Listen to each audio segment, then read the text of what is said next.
जाएगा इसके कांग्रेस और बाद। डीएमके को तोड़ा हाँ, जाएगा। क्योंकि बीजेपी को सत्ता पाने से ज्यादा विपक्ष को नुकसान पहुंचाना है। तो ये बड़ा इंटरेस्टिंग है। और अब मेरी सहयोगी शिवांगी वो भी आ गई हैं। अब आगे की चर्चा वो आगे बढ़ाएंगी और हम जा रहे हैं सीधा स्टूडियो।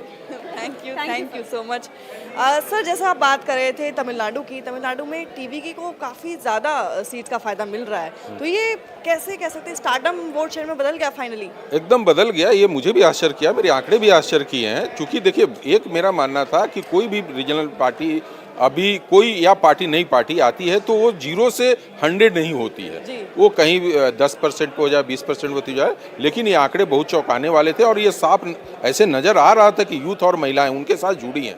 लेकिन इतने बड़े तादाद में उनके करेंगे और उसके कारण मुझे अब समझ में आ रहा है, मैं कह सकता हूँ कि ये मेरी गलती है कि मैं वहाँ पे तमिलनाडु में उस चीज़ को नहीं आगा कि वहाँ का यूथ अब पार्टी से टोपी खरीद कर लाता था। पार्टी उसे टोपी नहीं देती थी कि भाई सर पे लगाओ, टी शर्ट खरीद कर लाता था और पहन कर घूमता था और फक्र से करता था कि मैं टीवीके का कार्यकर्ता हूं। महिलाएं साड़ी खरीदती थीं पार्टी के तरफ जाकर और इन्होंने अपने से एक एक करके जोड़ा है कि जबकि टीवीके के ऐसी स्थिति थी कि आधे से अधिक पे उनके पोलिंग एजेंट नहीं थे। तो हम लोगों ने जो आंकड़े इकट्ठा किए तो हो सकता है कि वहाँ कोई त्रुटियां रह गई हैं, लेकिन टीवीके ने काफी अच्छा प्रदर्शन किया। बिल्कुल, आंकड़ों में एग्जिट पोल में ऐसा दिखाया गया था कि 15 से 20% वोट शेयर रहेगा, पर उससे भी ज्यादा वोट शेयर यहाँ पर बनता दिख रहा है। और टीवीके की लहर को एक तरह से, विजय की लहर को एक तरह से एमजीआर से कनेक्ट किया जा रहा है और उसके साथ ही जयललिता से भी कनेक्ट किया जा रहा है।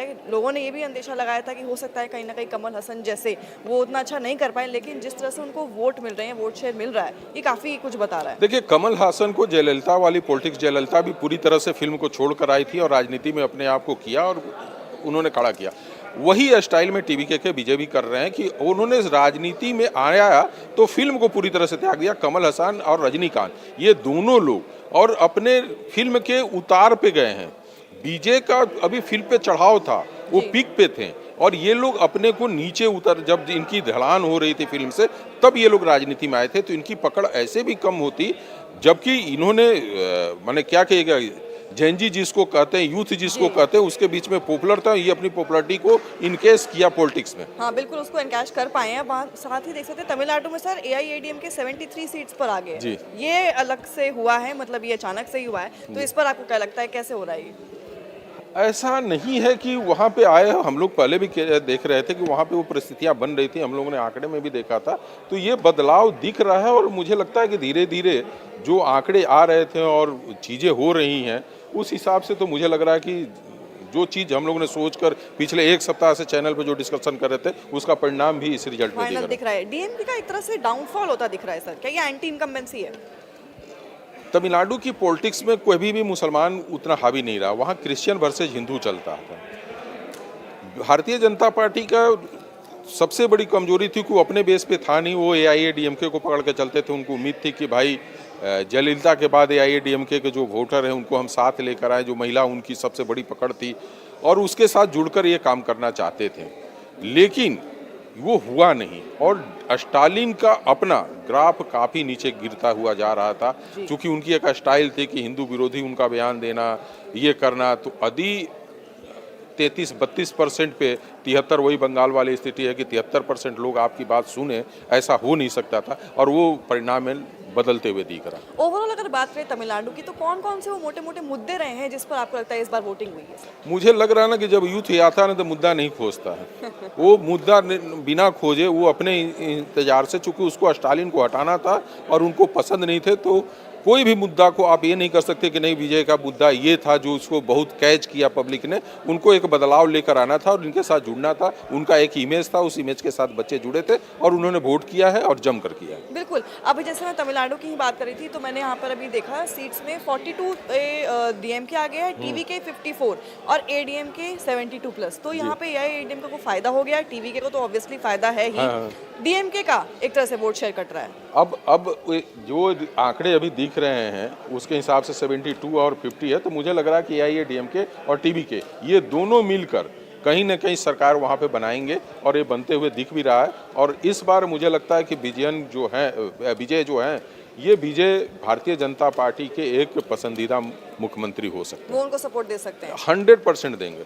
चुनाव के पहले भी अलायंस के लिए बात किया गया था, लेकिन उन्होंने बहुत अच्छे तरीके से अपने को अलग रखा। यदि भारतीय जनता पार्टी के आते तो जो भी भारतीय जनता पार्टी, चाहे AIADMK का जो एंटी दिख रहा था, जो नाराज लोग थे, जो इनके साथ जुड़े थे, वो नहीं आते। तो हाँ, तो ये रणनीति स्ट्रैटेजी थी, एक तरह से स्ट्रैटेजी थी। हाँ, उनकी थी। अच्छा। हाँ, और वो सफल होते हुए दिख तो रहे। ये नया खुलासा किया है सर आपने, एक नई स्ट्रेटेजी बताई है कि तमिलनाडु में ऐसा हो रहा था और ये होता हुआ दिख भी रहा है।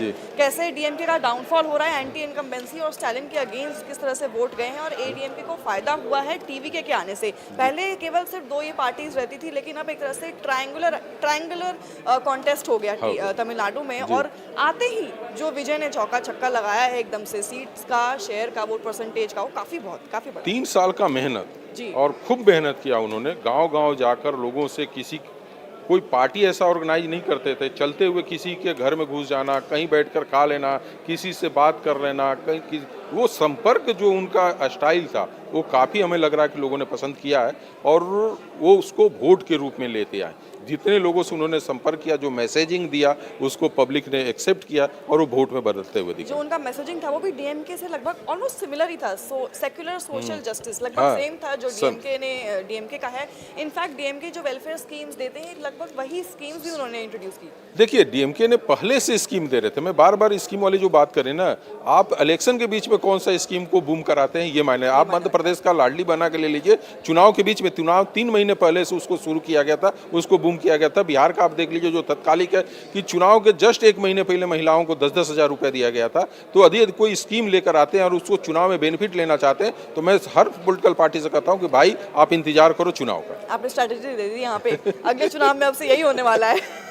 लेकिन वही अगर बात करें विजय की, जैसे हम बात करते हैं, स्टारडम उनका कन्वर्ट हो गया है वोट शेयर में, वोट परसेंटेज में यहाँ पे कन्वर्ट हो गया। और जिस तरह से उन्होंने भाषण दिया था, मतलब पहले ये भी दावा किया था कि इस बार CM बनेंगे, तो लगता है वो बनते दिख रहे हैं। 100% रिजल्ट तो यही दिखा रहा है, शाम तक वेट करें। लेकिन यदि रिजल्ट यही लास्ट तक रहेगा तो इसमें कोई दो मत नहीं, को मुख्यमंत्री नहीं बनेगा। कैडर का भी लोगों को यहाँ पे थोड़ा डर था कि जैसे AIADMK है और DMK है, इनका बहुत ही स्ट्रॉन्ग नेटवर्क आता है। जैसे कि MGR की अगर बात करते हैं तो लोग कहते हैं कि इनके पास बहुत ही बड़ा स्ट्रॉन्ग नेटवर्क था, जो कि रूरल से लेकर अर्बन हर एरिया में था। TVK के पास वो उतना स्ट्रॉन्ग नहीं होगा, लेकिन तब भी मैं तो बोला ना कि उनके पास अभी तो कहीं कार्यकर्ता मिला ही नहीं था जी। वोटर मिल गए, कार्यकर्ता कम मिला। और यही उनके लिए सबसे बड़ी जीत है कि हम अपने कैडर को खड़ा नहीं कर पाए और हमें वोट मिल गया। और लोगों ने बढ़ चढ़ कर जो वोट परसेंटेज दिख रहा है, आप ये नहीं कह सकते कि उनका माने अपार समर्थन मिला है। भले वो बहुमत के आंकड़े से नीचे रह जाए, लेकिन जो अभी पहली बार ऐसा समर्थन लेकर आए हैं, तो भारतीय इतिहास के लिए भी ये होगा कि एक पहली बार कोई भी पार्टी या लीडर यदि इलेक्शन लड़ता है तो उसको इतना अपार सफलता मिलता है। बिल्कुल। वहीं सर केरल की बात करें तो LDF 41 पे आगे चल रही है, UDF 88 पे। यही एग्जिट पोल्स ने भी प्रेडिक्ट किया था, आपने भी यही प्रेडिक्ट किया था कि लगभग इस बार जो वो ऑसिलेशन होता है पेंडुलम की तरह, कि एक बार LDF एक बार UDF, वो होगा और वही हो रहा है। उसके पीछे दूसरा कारण था। देखिए, 10 साल उन्होंने शासन कर लिए थे विजय, उससे किसी को नाराजगी नहीं थी, उनके मूवमेंट को लेकर नाराजगी थी, चूंकि एज उनका झलक रहा था। अच्छा, कि भाई ये 82 इयर्स के है, वो मूवमेंट नहीं था जो पहले था। लोकल बॉडी के प्रति बहुत ज़्यादा रिएक्शन नहीं था। यही कारण है कि आप देखेंगे कि एकदम गिरते हुए नहीं दिख रहा केरल में कि LDF पूरी तरह से नीचे आ रहा है। जैसे अभी यदि हम कहें 42 सीट्स पे आगे आ गया, तो वैसा स्थिति नहीं है। लेकिन वो एज जो था, वो जो लीडरशिप चेंज नहीं करना या दूसरे के पीछे खड़ा नहीं कर पाना, यहाँ पे जाकर LDF को नुकसान पहुंचा है। और UDF जितना बिखरा हुआ चुनाव लड़ा और वो जीत रही है, तो सोचिए कि एंटी इनकम्बेंसी तो गवर्नमेंट के प्रति थी। बिल्कुल सर, BJP भी 3 सीट पर आ गई है केरल में। 3 से 5 का हम लोग भी उम्मीद किए थे कि 3 से 5 आएगा, और 3 पे अभी दिख रहा है। और मुझे उम्मीद है कि 1 सीट और उसको आएगी, तो BJP 5 से ऊपर नहीं जाएगी। लेकिन जितना वोट वो ले आई है, वो कहीं ना कहीं LDF को नुकसान हुआ, क्योंकि LDF जो वहाँ खड़ी है हिंदू वोट पे खड़ा हुई है। कम्युनिस्ट के साथ कभी मुसलमान नहीं रहे। कम्युनिस्ट का बेस वोट जो रहा है वो हिंदू रहा है, चाहे आप बंगाल का ले लें या केरल के ले लें। तो हिंदू वोट जब भी बिखरा होगा तो उससे नुकसान होगा। और क्रिश्चियन वोट ऑलरेडी पहले से कांग्रेस के साथ जुड़े हुए थे, उनके साथ मुसलमानों का जुड़ गया, और हिंदू वोट का जो बिखरा हुआ उससे उसको ज्यादा फायदा मिल गया। ओके, तो यहाँ पर उस वजह से UDF को फायदा हुआ, और BJP को भी 3 साहब कह रहे हैं 4 सीट पर वो आगे जा सकती हैं। बंगाल की बात करें तो सर 160 पर BJP आगे है जी। बंगाल देखिए 161 तक का तो हम लोग भी उम्मीद किया था, लेकिन मैं उससे ओपिनियन पोल और एग्जिट पोल में दोनों में मैंने बोला था कि किसी भी पोलिस्टर के लिए ये कठिनाई होती है कि उसका नीचे का फिगर कोई पार्टी नहीं छूती है। तो हम लोग ये मानते हैं कि शायद हम उस आंकड़े को नहीं पकड़ पाए या उस सेंटीमेंट में, लेकिन वो 161 से जब ऊपर पार कर जाए तो हम लोग मान ही रहे थे, चूंकि वहां पे एक छापा वोट होता है, उस छापा वोट को पकड़ना बड़ा मुश्किल होता है। क्या होता है छापा वोट? छापा वोट ये होता है कि आपके नाम का मैं वोट मार रहा हूँ। अच्छा। तो जैसे प्रवासी लोग आए और बार बार कुछ लोगों का कहना था कि वे प्रवासी खुलकर पोलिंग कर रहे हैं, मेरा ये कहना होता था कि ये इनका वोट 2021 में भी पड़ा था, 2024 में पड़ा था। ये अलग बात है कि वो उन्होंने वोट नहीं दिया था, टीएमसी के कार्यकर्ता दिए थे। अच्छा। इस बार टीएमसी के कार्यकर्ताओं को ये लगा कि भाई जिस तरीके से इलेक्शन कमीशन तैयारी कर रही है, सेंट्रल फोर्सेज आ रहे हैं, तो हम छापा नहीं कर पाएंगे। तो इन्होंने डर पैदा किया कि आप आइए पोल करने के लिए, नहीं तो आपको यहाँ से हटा दिया जाएगा बांग्लादेशी का।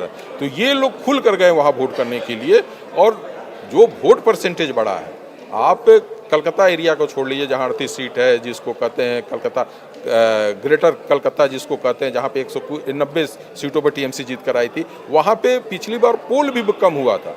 इस बार 15 से लेकर 28% तक पोल बढ़ा है।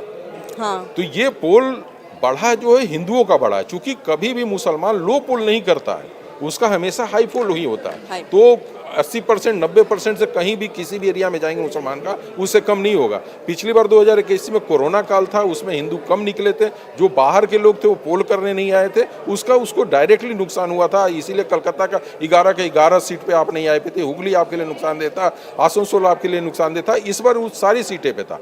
और मैं इस बार एक बात और हम लोगों ने कहा था कि भारतीय जनता पार्टी के साथ ऐसा नहीं होगा कि बंगाल के किसी डिस्ट्रिक्ट में वो जीरो नहीं होने जा रही है। अच्छा। हर डिस्ट्रिक्ट से सीट लेकर आएगी। इतना विश्वास आपको था? अभी भी विश्वास है। जो आंकड़े हैं, वो आंकड़े उसी तरफ को लेके जा रहे हैं। तो सर इसमें क्या आईएसएफ है जैसे और हुमायूं कबीर की जो पार्टी बनकर आई, इन्होंने भी कुछ काम किया? हुमायूं कबीर को तो मेरा शुरू से मानना था कि वो टीएमसी के जो बिखर रहा है मुसलमान वोट को, जो कांग्रेस और कम्युनिस्ट की तरफ इस बार जाते हुए दिख रहा था, उसको समेटने के लिए कारण किया गया पूरा प्रकरण था। अच्छा। कि लास्ट आवर में हुमायूं कबीर को एक्सपोज करके हम एक तरह से पूरी तरह से पोलराइज करें, वो होते हुए नहीं दिखा ममता का। मुझे लग रहा है कि वहाँ की जनता समझ चुकी थी, और मुर्शिदाबाद में और मालदा में मुझे लग रहा है कि इस बार कांग्रेस और कम्युनिस्ट का प्रदर्शन भी अच्छा हो। बिल्कुल। अब सर वहीं देखा जाए तो लेफ्ट यहाँ पर फिलहाल नहीं दिख रहा है। पहले 34 साल राज किया, इस बार लोगों को थोड़ा सा लगा था कि कहीं ना कहीं तो अपनी आवाज़ दिखाने के लिए, मतलब 1-2 सीट शायद मिल भी जाए, वो भी नहीं हो पा रहा है। देखिए, हमेशा बदलाव करना चाहिए। एम्बेसडर कार ने अपने डिजाइन में कोई बदलाव नहीं किया। आज एम्बेसडर कार भारत की सड़कों से गायब है। फिएट ने कोई बदलाव ज़्यादा नहीं किया, इसलिए गायब है। और देखिए, मारुति और ये सब कंपनियां आ रही हैं, डेली अपने मॉडल को चेंज कर रही है। आप उसी तरीके से पॉलिटिक्स कीजिएगा। अब जेनजी का ज़माना आ गया है, तो उसके लिए आपके लिए क्या स्कोप है, किस तरीके से आप काम कर रहे हैं, स्ट्रैटेजी पे ध्यान देना बताना चाहिए था। हमें लग रहा है कि कहीं ना कहीं कम्युनिस्ट उसमें चूकते जा रहे हैं। उन्होंने नए चेहरे भी उतारे कहीं, लेकिन उसका लेकिन उस चेहरों का आप जो आपकी सोच है उसको भी तो बदलना पड़ेगा। आप अपनी सोच में जो माने कहिए कि जो उनके उम्र दराज नेता हैं, उसी सोच में यंगेस्ट को डालेंगी तो नहीं हो पाएगा। सर बंगाल में जो बॉर्डर एरियाज हैं जैसे कि कूच बिहार है, नॉर्थ 24 परगनाज है, यहाँ पर आपका क्या एनालिसिस है? ये दोनों जगह में बीजेपी की उपस्थिति बहुत अच्छी रहेगी। दोनों परगना में, चाहे नॉर्थ जाए चाहे साउथ जाए, सदाब हुआ जाएगी। जैसे जंगल महल की बात था, इस बार मेरा मानना था कि पूरी की पूरी बीजेपी लेके जाएगी, जो कि पिछले बार नहीं था। तो ये सब एरिया जो है पूरी तरफ से, जैसे कलकत्ता का 11 सीट का भी आपसे बात किया, उस 11 सीट में मेरा मानना है कि बीजेपी इस बार 7 सीट लेकर जाएगी। बीजेपी को इन्हीं एरिया से गेन करना है। जैसे मुर्शिदाबाद में पिछली बार 2 सीट जीत कर आई थी, इस बार हम लोग का अनुमान था कि 4 सीट जीत कर आएगी। मालदा में जो 4 सीट जीत कर बीजेपी आई थी, इस बार मानना था कि 6 सीट जीत कर आएगी। तो ये एरिया वहाँ वैसा था जहाँ पे से बीजेपी को गेन करना है, और वो गेन होते हुए दिख रहा है। तो यहाँ पे 165 का देखिए, मेरा 161 का पार हो गया।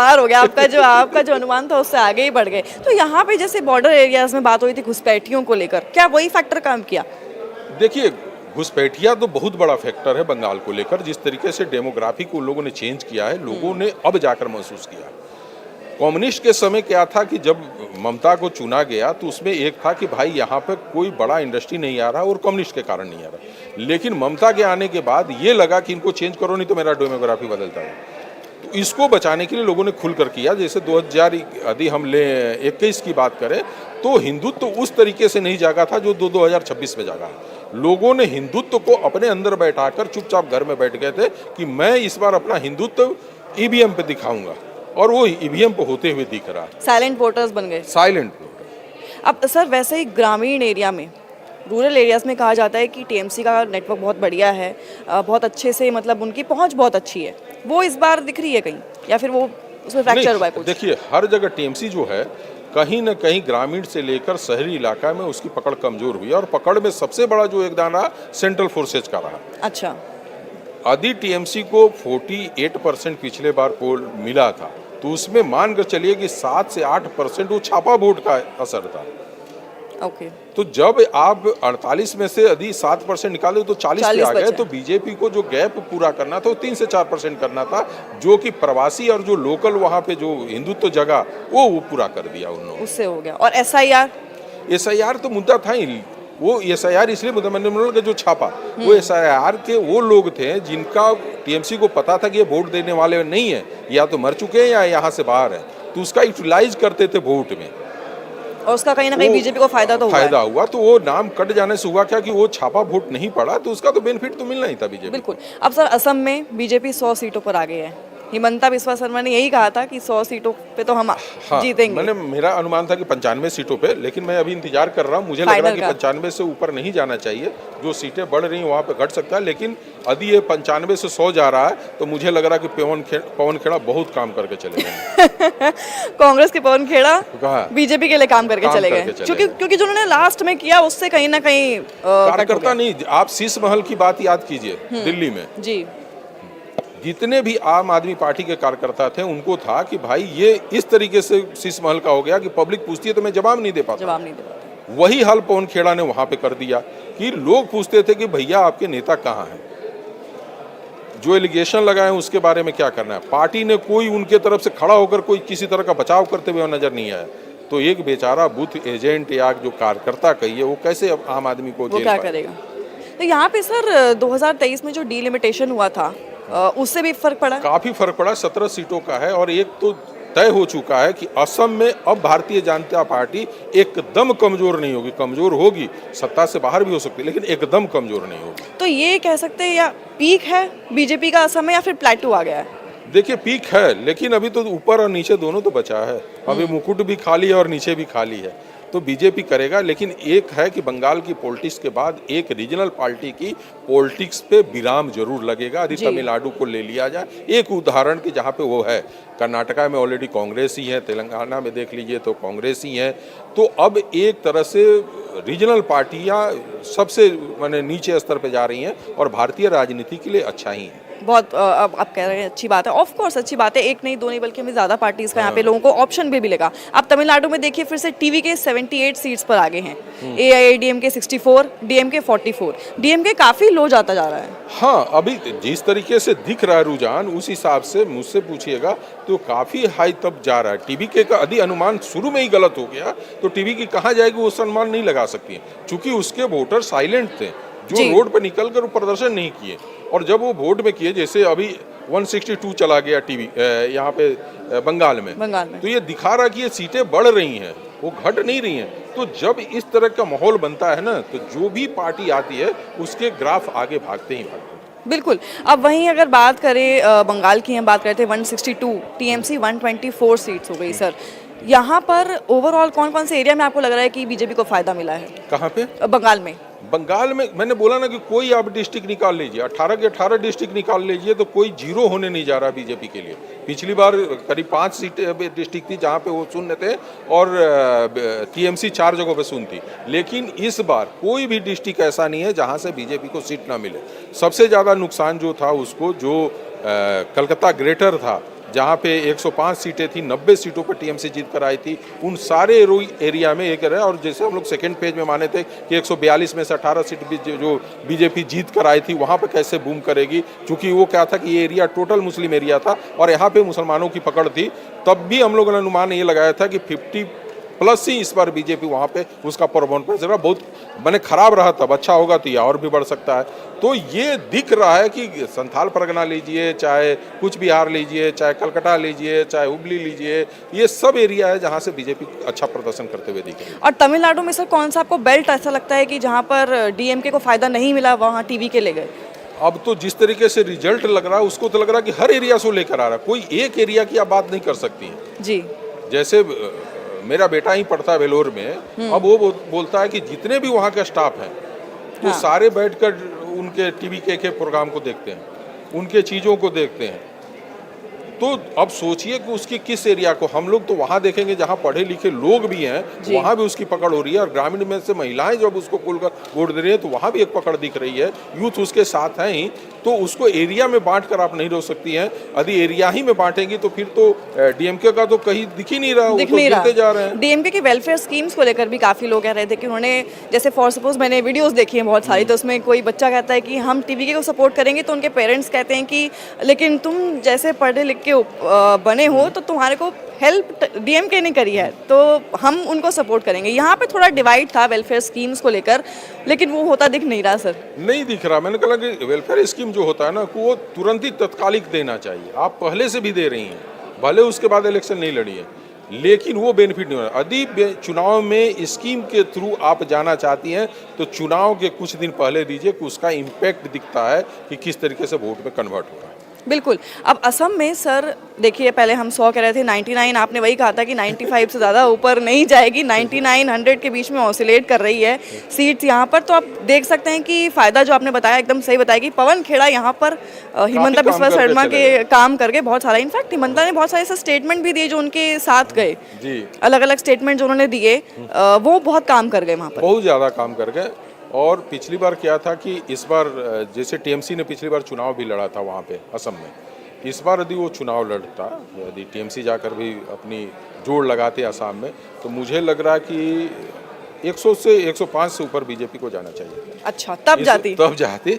क्योंकि इस बार क्या था कि एकदम ट्रेंगुलर फाइट नहीं होकर आमने सामने फाइट हो गया। हाँ। तो इसलिए मेरा मानना था कि 95 तक बीजेपी रुकेगी। और जो गौरव गोगोई हैं उन्होंने भी तो ग्राउंड पर काम किया था, लेकिन कुछ इतना असर दिख नहीं रहा है। 24 सीट्स पर ही गौरव गोगोई अपने पिता की इमेज को भजाना चाह रहे थे। उनका काम ऐसा कुछ नहीं था, बहुत इगोइस्ट आदमी है। वहाँ के लोग कहते हैं कि ये राहुल गांधी से भी ज्यादा इगोइस्ट है। और उनसे कम मिलना, कम करना, उनका व्यवहार उसी तरह का, तो लोगों के बीच में कोई भी गोगोई का इस तरीके का इमेज नहीं हो पाया था। उसको लगा कि मेरे पिताजी का बहुत नाम है और उस पर चले, जैसे राहुल गांधी जी अपने पिताजी का, अपनी दादी जी का नाम लेकर चलते हैं। लेकिन एक बात तो जरूर कहेंगे कि राहुल गांधी कितने रिलैक्स हैं कि गर्मी की छुट्टी मनाने वो विदेश चले गए हैं। यहाँ पर इलेक्शन की वोट्स की काउंटिंग हो रही है और यहाँ पर बाहर राहुल गांधी बाहर हैं। तो थैंक यू सर, हमें इतनी इन्फॉर्मेशन देने के लिए। अब मेरे सहयोगी सुधांशु जुड़ जाएंगे।